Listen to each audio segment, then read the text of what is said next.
ये रहा download WordPress, हमने यहाँ पे क्लिक कर दिया और ये डाउनलोडिंग स्टार्ट हो गई। काफ़ी स्लो डाउनलोड हो रहा है, मेरे पास पड़ा हुआ है पहले से, तो मैं वहाँ चला जाता हूँ। ठीक है, अब हम क्या करते हैं, डाउनलोड कर लिया हमने, ये रहा, ये कुछ जिप फाइल में है ये। ठीक है, हम इसको जिप करेंगे तो ये एक्सट्रैक्ट में यहाँ पे आ जाएगी।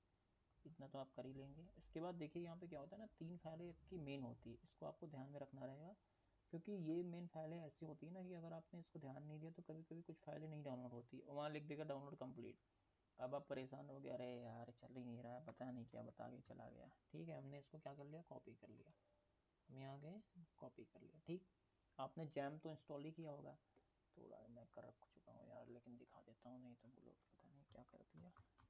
ठीक, जैम पर जाना है, यहाँ पे जैम डाउनलोड करना है, और ये रहा 8.2 वर्जन, ये थोड़ा ध्यान देना, जैम फॉर विंडो 8.2 वर्जन पे क्लिक कर देना, आपका यहाँ डाउनलोडिंग स्टार्ट हो जाएगा।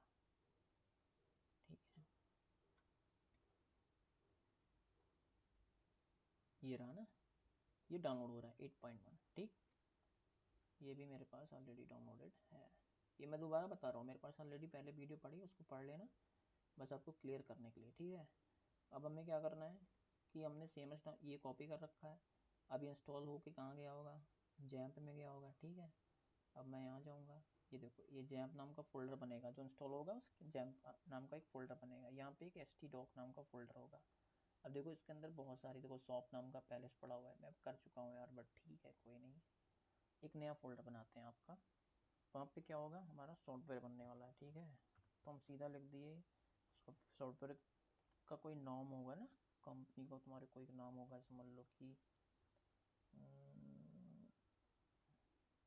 AKG ऐसे करके लिख दिया। ठीक है, कोई भी सॉफ्टवेयर का नाम ले लो, एक फोल्डर बना दिया, जैम्प में जहाँ पे जैम्प इंस्टॉल होगा, हमारा तो एफ में इंस्टॉल है, तुम्हारा सी में होगा, तो जैम्प में htdoc में AKG करके हमने फोल्डर बनाया और यहाँ पे हमने पेस्ट कर दिया।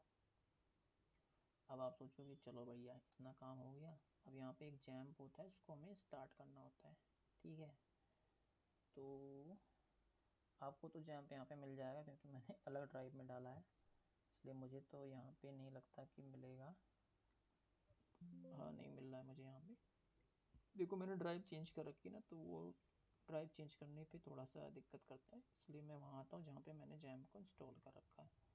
तो जैम पे यहीं पे पड़ा हुआ, देखो एक तरीका ये भी होता है इंस्टॉल कर, मतलब स्टार्ट करने का, अगर जैम नहीं मिल रहा है आपको, अगर यहाँ पे नहीं मिल रहा है, डायरेक्ट आइए, देखो उस फोल्डर के अंदर ये लिखा है जैम्प, स्क्रॉल डाउन करोगे तो यहाँ मिलेगा जैम कंट्रोल, 2 बार क्लिक करना है यहाँ पे। अब देखो ऑलरेडी क्या चल रहा है, अपाची चल रही, माइस्क्यूएल चल रहा है। आपको पता है माइस्क्यूएल हमारा डेटाबेस होता है, जो कि आपका ये PHP और उस पर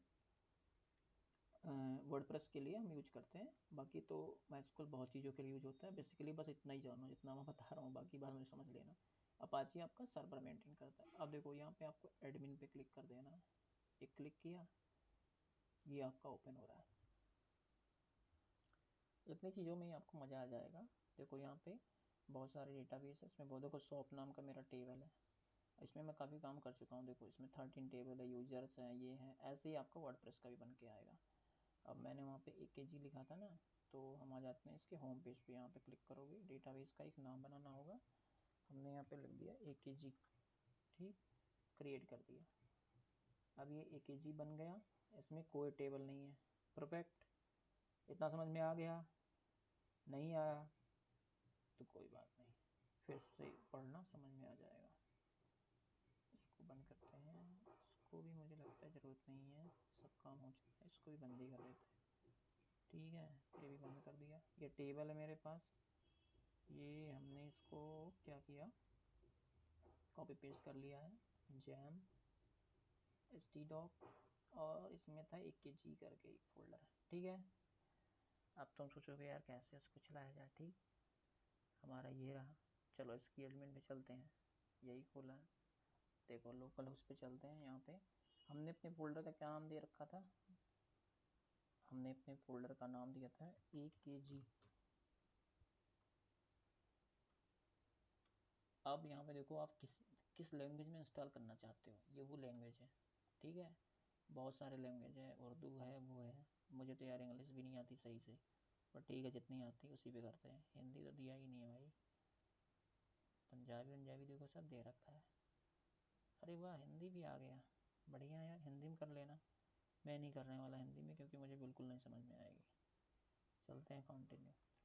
अब देखिए, आपने जब कंटिन्यू किया तो आपको क्या क्या ज़रूरत पड़ी। Before getting started you need to know database name, user name क्या होता है, पासवर्ड क्या होता है, होस्टिंग क्या होती है, प्रीफिक्स क्या होते हैं। ये सब चीज़ें मैं आपको अभी बता देता हूँ 2 मिनट के अंदर। 2 मिनट मतलब 2 मिनट। हमने यहाँ पे क्या बनाया, डेटाबेस। देख रहे हो, एकेजी नाम का ये डेटाबेस, टेबल इसके अंदर होते हैं, समझ रहे हो। हमेशा डेटाबेस एक ही बनता है किसी भी प्रोजेक्ट में, ये नोटिस कर लेना।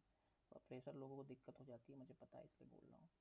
डेटाबेस हर प्रोजेक्ट का एक ही बनता है, उसके अंदर मल्टीपल टेबल होते हैं। टेबल मतलब इसके अंदर, मतलब डेटा जो होती है, जैसे कि ये शॉप वाला है, ये इन सबको टेबल बोलते हैं। टेबल ही बोलते हैं और कुछ नहीं बोलते हैं, कहीं भी पढ़ लेना किसी से भी। ठीक है, ये एकेजी नाम का हमने क्या बना रखा है, डेटाबेस। अब देखो इसका नाम है डेटाबेस, क्या, देखो ये डेटाबेस है ना, इस पर क्लिक किया, जो बनाओगे यहाँ आ जाएगा, तो इसलिए इसका नाम ये डेटाबेस एकेजी है। ठीक है, उसके बाद यूजर नेम क्या है, यूजर नेम इसका बाय डिफ़ॉल्ट क्या होता है, रूट होता है, ROOT। तो ये थोड़ा सा ध्यान देना। पासवर्ड हमेशा ब्लैंक होता है, क्योंकि हम लोकल पे काम कर रहे हैं। होस्टिंग से कोई मतलब ज़्यादा है नहीं। Table prefix, if you want to run more than one WordPress in a single database. देखो एक ये भी ऑप्शन होता है, समझ लो क्या है ये, मतलब कि ये बड़े प्रोजेक्ट के लिए है, बट मैं आपको एक्सप्लेन कर देता हूँ। जैसे अभी आपने इसको इंस्टॉल कर लिया कि मुझे बस एक स्टैटिक साइट बनानी है। अब आपने एक और वर्डप्रेस इंस्टॉल कर लिया, वहाँ से अलग डेटा आ रही है, मतलब समझ लो कि टेबल ये एक ही है डेटाबेस नेम, लेकिन इसके अंदर बहुत सारी अलग अलग टेबल आ रही हैं। तो उसके लिए उसको यूज करते हैं। मैं उसको भी दे दूँगा, यहाँ लिखा है ना WP_, करके। तो पहचानोगे कैसे, इसी में, इसी टेबल में आए कि वो भी घुस जाएगा, पता ही नहीं चलेगा यार। इसके बने 13, 13 दूनी 26 हो गए, वो भी लिखा, कन्फ्यूजन। तो इसके लिए फिर यहाँ चेंज कर सकते हैं कि WP_ की जगह कुछ और लिख दिया, तो उससे टेबल बन जाएगा। तो वो चीज़ें ये होती है। बट चलो यार, अभी हम तो इतना ही करते हैं सिंपल से। देखो ये पहले से मैंने बना रखा है, उसी का सब दिखा रहा है, डॉक्टर वॉक्टर सब चीज़ का। ठीक है, हटाते हैं फर्जी चीज़। डेटाबेस का नाम क्या था, एकेजी। रुको रुको राजा, एकेजी। यूजर नेम क्या है, रूट है। ये डेटाबेस का सेटअप हो रहा है। पासवर्ड हम ब्लैंक रखेंगे, ये लोकल होस्ट पे ही चलेगा। WP प्रीफिक्स, यहाँ पे इसको चेंज भी कर सकते हो, कुछ भी लिख दो, _। तो फिर क्या होगा, ऐसे WP_ नहीं आएगा, ऐसे आएगा। बेटा भैया अभी के लिए हम शुरू शुरू में सीखने के लिए इतना ही करते हैं। ठीक है, सबमिट मार दो। सबमिट कर दिया, क्या लिखा, you are made through the part of installation WordPress का you are ready to now run the installation. अब ये आपके लोकल पे सेटअप हो रहा है। समझ लो कि वर्डप्रेस का सॉफ्टवेयर डाउनलोड किया तुमने, डेटाबेस लगाया, अभी सेटअप कर रहे हो, अभी कि हम वो सब बनाएंगे वेबसाइट, उसका सेटअप कर रहे हो। साइट का टाइटल क्या है, लिख देते हैं ना। अब लिखो यहाँ पे, बढ़िया, अच्छा लगेगा। एडिट कर लेते हैं थोड़ा सा, ये सब तो आप कर ही लोगे ना, इतना तो पता ही होगा आपको। कुछ करना वरना है कर लेना भाई। ठीक है, डिस्प्ले है, स्टाइल है, पैराग्राफ, पोस्ट, इसीलिए मैं इस एडिटर का नहीं यूज करता। ठीक है, आपको समझाने के लिए मैं कर रहा हूँ। सबमिट करते हैं, नहीं ज़्यादा बड़ा हो जाएगा लेक्चर। क्या हमने लिखा, my first project on WordPress. Reload करते हैं, ये आपका फर्स्ट प्रोजेक्ट ऑन वर्डप्रेस आ गया। अब देखो ये पोस्ट हो गया। पोस्ट मतलब डायनेमिक है, हम गए लिखे आ गया। लेकिन देखो ये पेज जो है स्टैटिक है, मैं आपको यही समझाने के लिए इसको समझा रहा हूँ। पेज और पोस्ट का डिफरेंस पढ़ लेना, ये बहुत तगड़ा वाला चीज़ है। पेज हमेशा स्टैटिक होता है, ये इंटरव्यू का क्वेश्चन है। पेज पोस्ट में क्या डिफरेंस, पोस्ट सीधा पोस्ट डायनेमिक होता है, पेज स्टैटिक होता है, ख़त्म कहानी। अब कहोगे ठीक है भैया, इन्होंने ये बता दिया, अब चलते हैं। देखो यहाँ पे होवर करोगे तो ये डैशबोर्ड प्लगइन थीम आएगा, वापस से हम राइट क्लिक करके ओपन न्यू टाइप कर लेंगे, क्योंकि ये तो हमारा वो वाला पेज हो गया और ये हमारा। ठीक है, पोस्ट तो मुझे लगता है आपको थोड़ा, देखो इसकी कैटेगरी भी होती है, नया पोस्ट क्रिएट करने के टैग होते हैं, कि मतलब जैसे आपने बना दिया कि मोबाइल के बारे में लिख रहे हो, तो यहाँ पे एक कैटेगरी पे गए और यहाँ पर लिख दिया मोबाइल, तो ये मोबाइल नाम की एक कैटेगरी बन गई। ठीक है, अब हम जो भी पोस्ट बनाएंगे उसको हम इसी कैटेगरी में डालेंगे। तो देखो अभी देखो यहाँ पे काउंट कितना, 0 आ रहा है। लेकिन अगर मैं यहाँ ऑल पोस्ट पे जाऊँ, ये कैटेगरी बनी हुई है पहले से, और इसमें मैंने मोबाइल को भी सिलेक्ट कर दिया, पहले ये इसी में था, और इसको मैं अपडेट कर दूंगा तो ये कैटेगरी एक बन गई। ठीक है, अगर मैं कैटेगरी क्लिक करूँगा तो एक काउंट आ गया, मतलब कि एक पोस्ट इसमें भी आ गई। अब कैटेगरी को भी दिखाते हैं वेबसाइट पे, पता है पेज पे उसका काम होता है, बीच में गए कि हमें इस कैटेगरी को यहाँ कॉल कर दिया, उसके अंदर 4 पोस्ट पड़ी हैं तो 4 पोस्ट ऐसे ऐसे दिखने लगेंगी। ये सब चीज़ें मज़ेदार चीज़ है, मज़ा आएगा काम करने में, ऐसा नहीं है। बट वो ये मत सोचो कि मैं एकदम जल्दी जल्दी करूँगा, मैं सब एक ही साथ पढ़ लूँगा, नहीं। इसीलिए मैं वीडियो भी ऐसी बनाऊँगा ताकि मुझे लग जाएगा कि आप लोग समझ चुके हैं, तभी नेक्स्ट वीडियो आएगा। मैं ऐसे नहीं बनाने वाला कि मैं फटाफट बना के डाल दूँ, आप देख देख के कुछ सीख भी ना पाओ यार, फिर मेरे पढ़ाने से क्या फ़ायदा होगा। ठीक है, ऐसे ही टैग होता है, टैग में भी ऐसे कुछ क्रिएट कर दो कि मोबाइल का मोबाइल हो गया, उसमें क्या होता है, आपने लिख दिया पोको, पोको एक ब्रांड है, मोबाइल तो भाई एक नाम हो गया, उसके अंदर बहुत सारे नोकिया डाल दिया यहाँ पे, समझ लो जिसने कभी नहीं किया। ठीक, पोको नोकिया आ गया। ठीक है, अब बोलोगे टैग का यूज कहाँ होता है। ठीक है, जब आप पोस्ट बनाओगे यहाँ पे, पोस्ट पेज ऐसे सेम ही बनता है, कुछ नहीं है, समझ रहे हो। तो यहाँ पे एक ऑप्शन आता है ना, वहाँ पे देखो कैटेगरी आ गई, मोबाइल बनाई थी, मोबाइल में डाल दिया, टैग बनाई थी, टैग भी डाल दिया। टैग यहाँ सर्च करना पड़ेगा आपको, क्या डाला था मैंने, पोको, हाँ आ तो गया, चलो सर्च करके। ठीक है, ऐसे करके आपने कुछ चलो लिख दिया LZ यार, नहीं लिखना है तो मत लिखो। ईमेल रिक्वायर्ड भाई, ईमेल डालना पड़ेगा, मतलब जिसको नया यूज़र बनाना है उसका ईमेल डालना पड़ेगा। हाँ मेरे पास एक और यूज़र है, उसका नाम है के, एक second, kk@gmail.com। First name last name डाल लेना मन कहे तो। पासवर्ड देखो ये बना रहा है स्ट्रॉन्ग पासवर्ड, जो तुम्हें बनाना है या बना देना। मैं तो अपना वही 1 2 3 4 ही बनाऊंगा, बी का तो क्या करें। ठीक है, सेंड मी या user email about their account.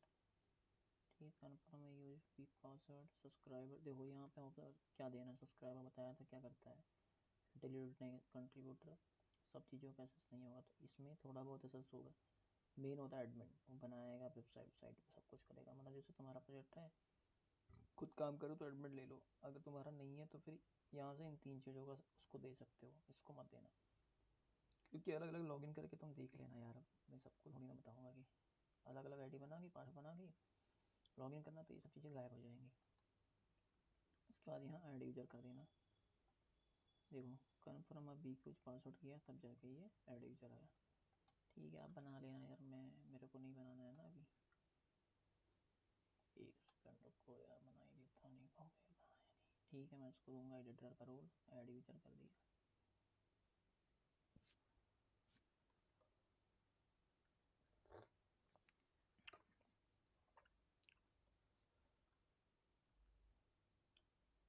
ये राम जी बन गए हैं। अब जो कि एक एडिटर है, इसके साथ लॉगिन करके देखते हैं ना क्या होता है कहानी में ट्विस्ट। कॉपी किया इसको, टूल्स है, टूल्स में इंपोर्ट एक्सपोर्ट करते हैं डेटा को, साइट का हेल्थ देख सकते हैं, सेटिंग्स बहुत ज़रूरी चीज़ है, इसको देख लो क्या होता है इसमें। सॉफ्टवेयर कंपनी डेमो लिखी थी, अब डेमो नहीं लिखने मन कर रहा होगा तो वही कर रहे हैं हम लोग। उसके बाद में ये रहा सब्सक्राइबर, और इसको कर देते हैं चेंज।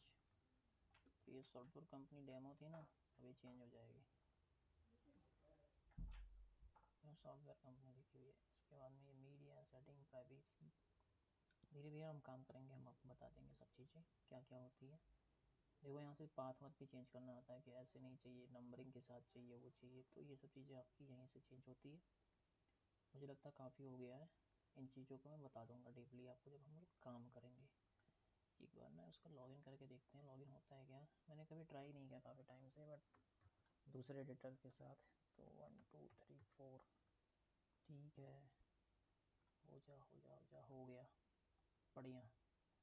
अब देखा क्या हुआ एडिटर के साथ, उसकी तो पूरी पुंगी बच गई सब गायब ही हो गया, ना तो वो पेज बना पाएगा, पेज बना पाएगा, डिलीट नहीं कर पाएगा। रुको देखें डिलीट कर पाता है क्या, कैटेगरी बनाई थी ना मैंने, डिलीट करते हैं क्या, वाई डिलीट हो गया, डिलीट कर दी इसने। तो ये चीज़ आपको चेक करनी रहेगी किसका क्या परमिशन है। टैग से मीडिया में देखें, इमेज पड़ी है मेरी, इसको दिख रही है इमेज, हाँ इमेज आ गई ना, प्रोफाइल है, टूल्स, तो यही सब होते हैं यूजर का फंक्शनलिटी। अब तुम एक एक डाल डाल के बना बना के चेक कर लो कि इसकी क्या है, जैसे तुम्हारा बंदा है, पार्टनर है, तुम्हें लगता है यार इसको बस इतना ही काम देना है जितना लेना है, तो उसको इतनी चीज़ों के साथ दे दिया। अब कुछ सॉफ्टवेयर ऐसे होते हैं कि उसमें एक एक चीज़ों पे कंडीशन लगा सकते हैं कि बस वो बना सकता है, डिलीट नहीं कर सकता। तो ये सब चीज़ें सब देखी नहीं रहेगी। देखो यूजर्स का इसको मिला ही नहीं, टूल्स ही नहीं मिला, क्लिक करे या कुछ नहीं है, बस ख़त्म कहानी। चलो भैया, बाकी मुझे लगता है आपको समझ में आ गया होगा। नहीं समझ में आया कमेंट सेक्शन में कमेंट डालो, उस पर एक्शन पे रिएक्शन आएगा, ऐसे नहीं आने वाला भाई। मुझे कैसे पता चलेगा तुम्हें क्या इशू आ रहा है, ठीक है। बाकी मुझे लगता है काफ़ी अच्छा तुम्हें समझ में आया होगा। अगर समझ में आ गया भाई तो बस एक कमेंट कर देना और कुछ नहीं करना है। कमेंट करने से क्या होता है ना, थोड़ा सा अप्रिसिएशन मिलता है। और इसके बाद में मैं क्या करूँगा,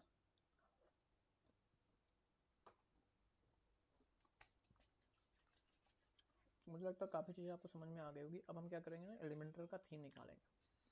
कुछ वेबसाइट दिखा देते हैं आपको ना, मैजिक हो जाएगा आपके साथ। एलिमीटर ये लिखा जाता है, पता नहीं क्यों, लग रहा है कीबोर्ड ही ख़राब हो गया टाइप करते करते। क्या लिखा है, website builder, create website flow, scheme pricing पे जाएंगे, ठीक है। प्राइसिंग प्राइसिंग कहाँ गया, होस्टिंग पेज बिल्डर प्रो। देखो प्रो प्लगइन होती है, प्रो मतलब समझ रहे हो, प्रोफेशनल। $5 का भैया पर महीने का, वो भी एक साइट के लिए। लेकिन मैं आपको प्लगइन दे सकता हूँ सीखने के पर्पज़ से, नहीं तो आप सीख नहीं पाओगे, ठीक है। तो फिर ठीक है, मुझे लगता है ये सब पढ़ लेना यार, प्लगइन वगइन के बारे में, ये सब पेड होते हैं, मेरे पास है तो मैं आपको प्रोवाइड कर दूँगा। बाकी के दोस्तों अगर कुछ क्वेरी तो आप पूछ सकते हो। Thank you so much.